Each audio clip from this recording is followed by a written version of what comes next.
नमस्कार। मैं पंडित मनमोहन झागामा छोटा सा सिपाही हूँ, समाज सेवी हूँ, बैरिस्टर असदुद्दीन ओवैसी साहब का, और इस सोच के साथ राजनीति करता हूँ कि हिंदुस्तान के हर वर्ग, चाहे वो किसी जाति, किसी धर्म, किसी मजहब से ताल्लुक रखता हो, अगर उन्हें कोई दिक्कत हो, कोई परेशानी हो, तो उनकी मदद कर सकूं। इस सोच के साथ मैं राजनीति करता हूं। राजनीति करने का मकसद ये नहीं है हमारा कि हम किसी पे जुल्म करें, किसी को अपने ताकत का एहसास कराएं। लेकिन आज जो घटना नूह और मेवात में घटी है, उस घटना को देखते हुए बहुत दुखी हूं मैं। सबसे पहले तो मैं अपील करूंगा दोनों समुदाय के लोगों से कि रहीमन धागा प्रेम का मत तोड़ो चटकाए, टूटे धागा ना जुड़े, जुड़े गांठ पड़ी जाए। इसलिए आप दोनों समुदाय के लोगों से मेरे हाथ जोड़कर नर्म निवेदन है, विनती है कि आपसी भाईचारा के सौहार्द को बनाने में अपने खून पसीना को एक करें, न कि एक दूसरे को नुकसान पहुंचाने के लिए अपने ताकत का प्रयोग करें। क्योंकि भगवान जब ताकत देता है आपको, तो उस ताकत से मानव जाति का उत्थान होना चाहिए, कमजोरों की मदद होनी चाहिए। कहीं माहौल बिगड़ रहा हो तो उस माहौल को शांत करने की कोशिश करनी चाहिए, न कि उस जलती हुई आग में घी डालने का काम करे। और बड़े अफसोस के साथ कहना पड़ रहा है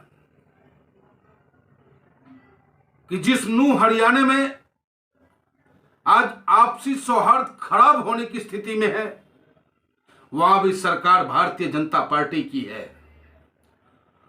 और दूसरी तरफ उत्तर प्रदेश के मुख्यमंत्री, जो एक संवैधानिक पद पे बैठे हैं, शपथ लेते वक्त उन्होंने कहा था कि मैं भारत की एकता अखंडता को अक्षुण्ण रखूंगा, जात पात से परे होकर न्याय की बात करूंगा। ज्ञान वापी का मामला न्यायालय में है, तो माननीय मुख्यमंत्री जी, यह अधिकार आपको भी नहीं कि आप यह कह दे कि ज्ञान वापी को मस्जिद कहोगे तो विवाद तो होगा।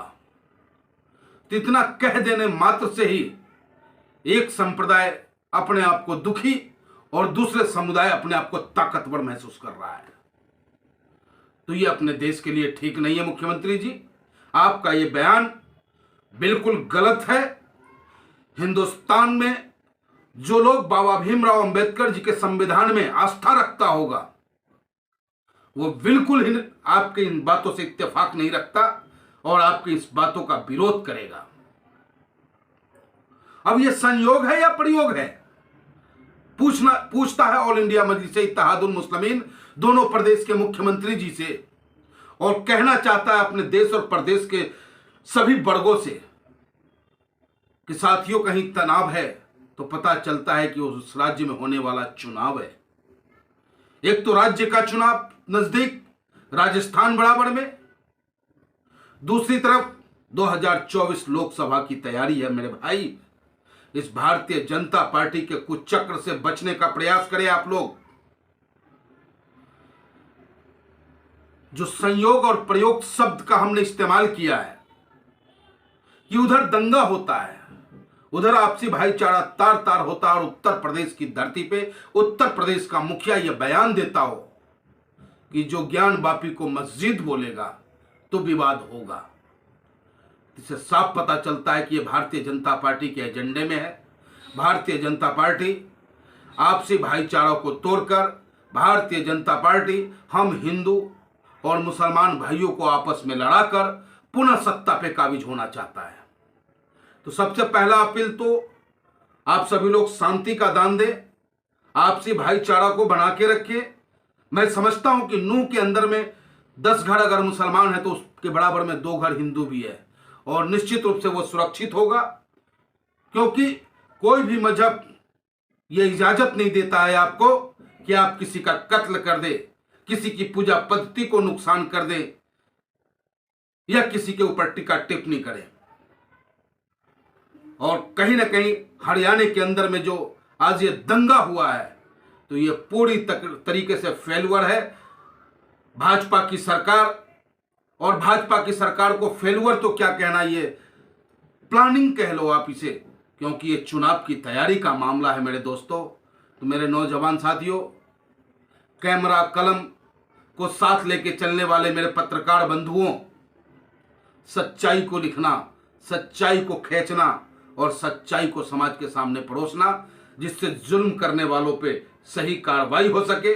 पुलिस वाले भाइयों से भी मेरा नम्र निवेदन है कि आपका हरियाणा के अंदर में रहने वाला मुसलमान भाई भी उतना ही हक रखता है आपसे अपनी सुरक्षा का जितना कि हिंदू भाई रखता है। तो आप दोनों समुदाय को सुरक्षा प्रदान कराएं, जो दोषी है उसके खिलाफ कार्रवाई हो, ये मांग ऑल इंडिया मजलिस-ए इत्तेहादुल मुस्लिमीन करता है आपसे। और मोनू मानेसर क्या है? मोनू मानेसर आखिर इतना बड़ा ताकतवर व्यक्ति कैसे बन गया बगैर सरकार के संरक्षण के? तो सरकार को सोचना होगा, माहौल खराब करने वालों पे कार्रवाई करनी होगी।